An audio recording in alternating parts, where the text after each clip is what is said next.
Assalamualaikum warahmatullahi wabarakatuh. Perkenalkan, nama saya Muhammad Rizky Faisal.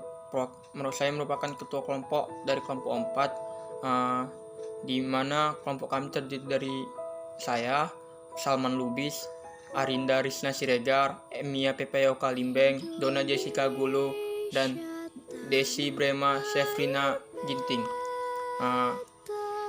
Kelompok kami akan menjelaskan tentang landasan agama, filsafat, sosiologi, hukum, dan landasan moral. Di mana saya akan menjelaskan tentang bagian agama. Pengertian agama adalah suatu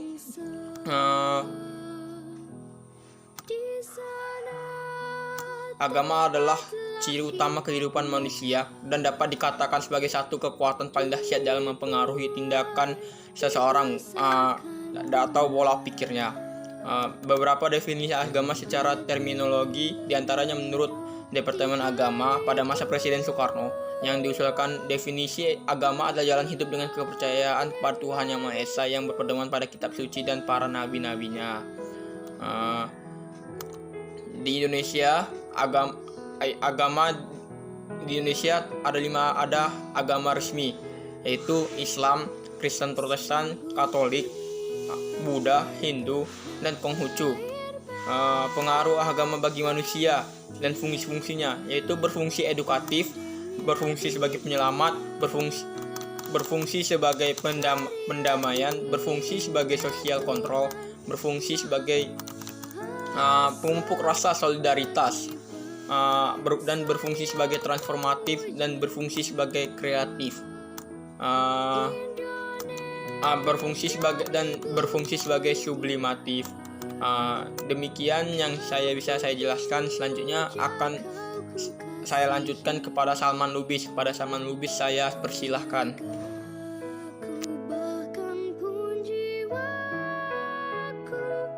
Ucapkan terima kasih kepada saudara saya Faisal yang telah memberikan waktu luang kepada saya untuk berpresentasi. Sebelumnya perkenalkan, nama saya Salman Lubis. Saya merupakan mahasiswa Stambuk 2020 reguler C dan saya merupakan bagian dari kelompok 4 mata kuliah filsafat pendidikan. Izinkan saya mempresentasikan dengan tema filsafat, yang mana definisi filsafat itu terbagi menjadi dua cara, yaitu cara etimologis dan juga cara terminologi. Untuk pertama kalinya saya akan berbicara tentang secara etimologis, yang mana secara etimologis ini filsafat berasal dari bahasa Yunani filosofia, yang mana filos artinya suka, cinta atau kecenderungan pada sesuatu, sedangkan sophia artinya kebijaksanaan. Dengan demikian, secara sederhana filsafat dapat diartikan cinta atau kecenderungan pada kebijaksanaan. Istilah filsafat dalam bahasa Indonesia memiliki pada kata filsafah, dari bahasa Arab filosofi, dari bahasa Inggris filosofia, dan juga dari bahasa Latin dan filosofia, dari bahasa Jerman, Belanda, dan Perancis. Semua istilah itu bersumber pada istilah Yunani filosofia, yaitu philen berarti mencintai, sedangkan philos berarti teman. Selanjutnya istilah sophos berarti bijaksana, sedangkan sophia berarti kebijaksanaan. Sedangkan secara terminologi, filsafat menurut para filsuf sangat beragam. Al-Farabi mengartikan filsafat adalah ilmu yang menyelidiki hakikat yang sebenarnya dari segala yang ada. Ilmu itu ada dengan kehidupan yang ada. Ibnu Rushd mengartikan bahwa filsafat sebagai ilmu yang perlu dikaji oleh manusia karena manusia itu dikaruniai akal. Francis Bacon berpendapat bahwa filsafat merupakan induk agung dari ilmu-ilmu dan filsafat menangin semua pengetahuan sebagai bidangnya. Menurut Immanuel Kant, filsafat sebagai ilmu yang menjadi pokok pangkal dari segala pengetahuan, yang di dalamnya mencakup masalah epistemologi yang menjawab persoalan apa yang dapat kita ketahui. Sedangkan Aristoteles mengatakan bahwa filsafat sebagai ilmu yang meliputi kebenaran yang terkandung di dalamnya, ilmu-ilmu metafisika, logika, retorika, etika, ekonomi, politik, dan estetika. Adapun Rendersker mengatakan bahwa filsafat sebagai kumpulan segala pengetahuan di mana Tuhan, manusia, dan alam adalah sebagai penyelidikannya. Jadi dapat disimpulkan bahwa pengertian filsafat adalah ilmu pengetahuan yang menelaah segala sesuatu yang ada secara mendasar dan mendalam dengan mempergunakan akal sampai pada hakikatnya. Filsafat bukannya mempersoalkan gejala-gejala atau masalah fenomena, akan tetapi mencari hakikat dari fenomena tersebut. Dengan kata lain, filsafat adalah pangkal dan segala ilmu yang ada dalam pemikiran manusia itu sendiri. Filsafat merupakan suatu upaya berpikir yang jelas dan terang tentang seluruh kenyataan. Upaya yang menghasilkan beberapa peranan bagi manusia. Filsafat berperan sebagai mendobrak, artinya bahwa filsafat mendobrak keterjungkungan pikiran manusia. Dengan memahami dan mempelajari filsafat, manusia dapat menghancurkan kebekuan, kekakuan, bahkan berkungkungan pikirannya dengan kembali mempertanyakan segala pendobrakan ini bisa membuat manusia terbebas dari kebekuan, kekakuan, serta terkungkungan. Jadi, bagi manusia, filsafat berperan sebagai pembebas pikiran manusia. Pembebasan ini membimbing manusia untuk berpikir lebih jauh, lebih mendalam, lebih kritis terhadap segala hal sehingga manusia bisa mendapatkan kejelasan dan keterangan atas seluruh kenyataan. Peranan ketiga yang dimiliki filsafat bagi manusia adalah sebagai pembimbing. Selain membimbing peran bagi manusia, filsafat juga berperan bagi ilmu pengetahuan umumnya. Menurut Descartes, filsafat adalah himpunan dari segala pengetahuan yang pangkal penyelidikannya adalah Tuhan, alam, dan juga manusia.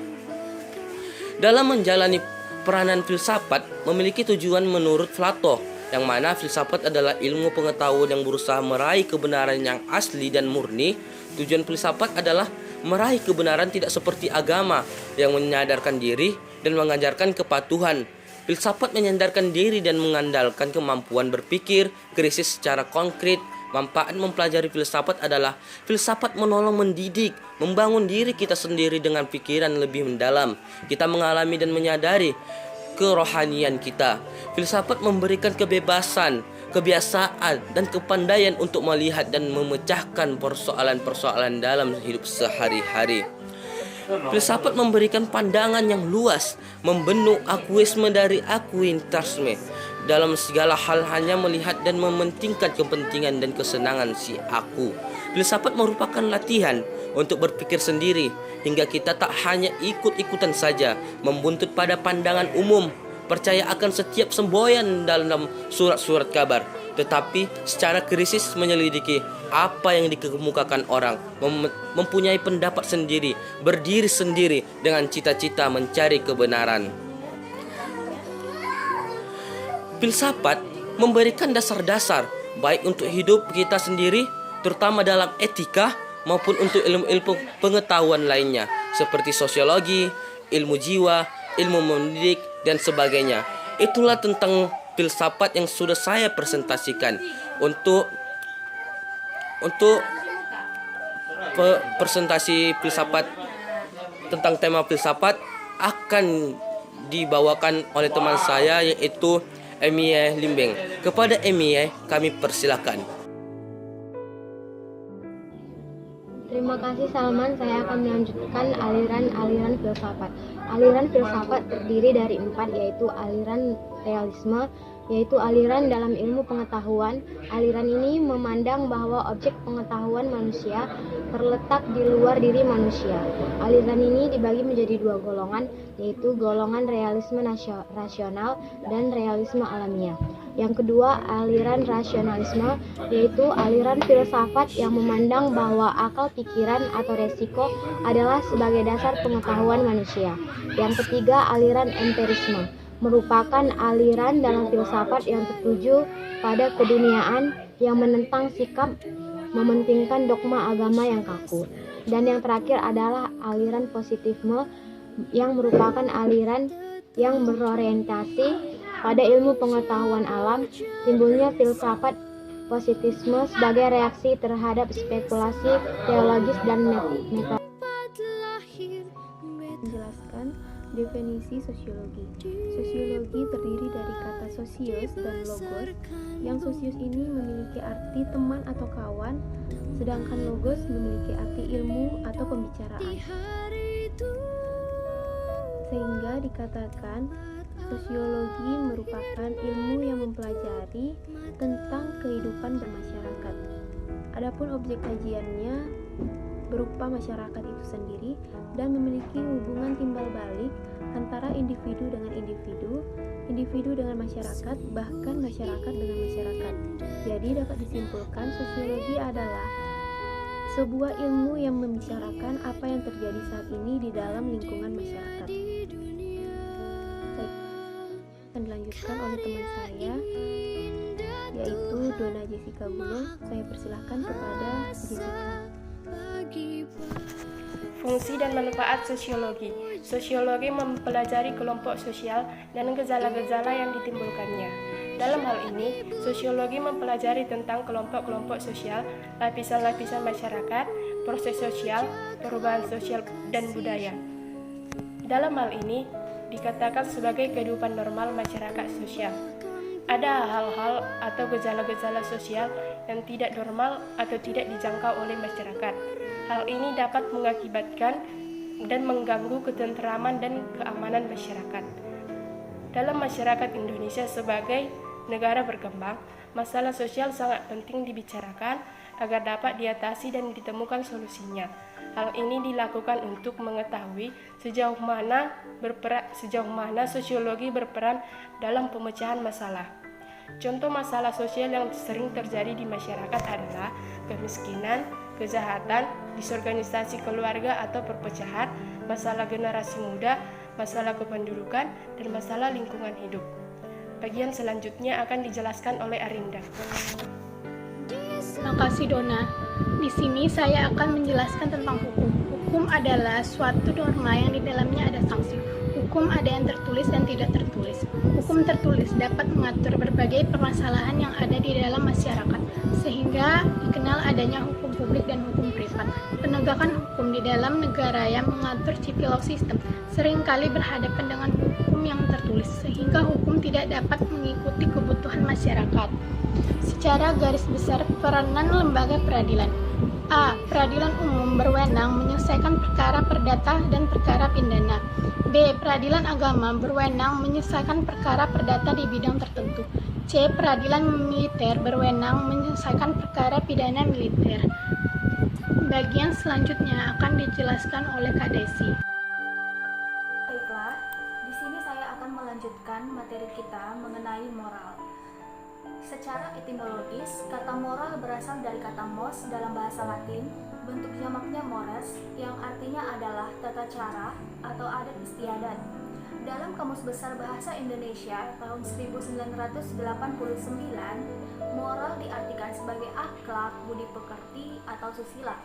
Secara terminologis, terdapat berbagai rumusan pengertian moral, yang dari segi substantif materialnya tidak ada perbedaan, akan tetapi bentuk formalnya berbeda. Kata moral juga sering disinonimkan dengan etika, yang berasal dari kata ethos dalam bahasa Yunani kuno, yang berarti kebiasaan, adat, akhlak, watak, perasaan, sikap, atau cara berpikir. Dalam Kamus Besar Bahasa Indonesia tahun 1989, etika diartikan sebagai ilmu tentang apa yang baik dan apa yang buruk, dan tentang hak dan kewajiban moral atau akhlak. Yang kedua, kumpulan asas atau nilai yang berkenaan dengan akhlak. Yang ketiga, mengenai benar dan salah yang dianut suatu golongan atau masyarakat. Moral, akhlak, etika, atau susila adalah istilah manusia menyebut ke manusia atau orang lainnya dalam tindakan yang memiliki nilai positif. Manusia yang tidak memiliki moral disebut amoral, yang artinya dia tidak memiliki moral dan tidak memiliki nilai positif di mata manusia lainnya. Dengan demikian, dapat disimpulkan bahwa moral mengacu pada tata cara yang menunjukkan suatu kepekaan dalam pikiran manusia terhadap sebuah aturan, tindakan benar dan salah. Secara umum, tujuan dan fungsi moral sendiri adalah untuk mewujudkan harkat serta martabat kepribadian manusia melalui pengalaman nilai dan norma. Wujud moral pada diri seseorang bisa terlihat dari penampilan serta perilakunya secara keseluruhan. macam-macam moral yang ada dalam kehidupan manusia. Yang pertama, moral ketuhanan. Moral ketuhanan adalah suatu hal yang berhubungan dengan religi atau keagamaan berdasarkan ajaran agama tertentu serta pengaruhnya pada diri seseorang. Wujud dari moral ketuhanan dapat dilihat dari kepribadian seseorang. Semisal, melaksanakan ajaran agama yang diyakininya dengan sebaik mungkin. Yang kedua, moral ideologi atau filsafat. Moral ideologi atau filsafat ialah suatu hal yang berhubungan langsung dengan loyalitas terhadap bangsa, semangat kebangsaan, serta usahanya mewujudkan cita-cita bangsa dan negara. Wujud dari moral ideologi dan filsafat contohnya adalah menjunjung tinggi dasar negara Pancasila. Yang ketiga, moral etika dan kesusilaan. Moral etika dan kesusilaan ialah suatu hal yang berkaitan dengan etika serta kesusilaan yang dijunjung oleh suatu kelompok masyarakat, bangsa, dan juga negara secara tradisi dan budaya. Wujud dari moral etika dan kesusilaan semisal menghargai orang lain yang memiliki pendapat berbeda, baik dengan perkataan atau perbuatan. Yang keempat, moral disiplin dan hukum. Moral disiplin dan hukum ialah segala hal yang berhubungan dengan kode etika profesional serta hukum yang berlaku di masyarakat dan juga negara. Wujud moral disiplin dan hukum ini adalah dengan melakukan sesuatu aktivitas sesuai dengan aturan-aturan yang berlaku. Demikian yang dapat saya sampaikan mengenai materi moral.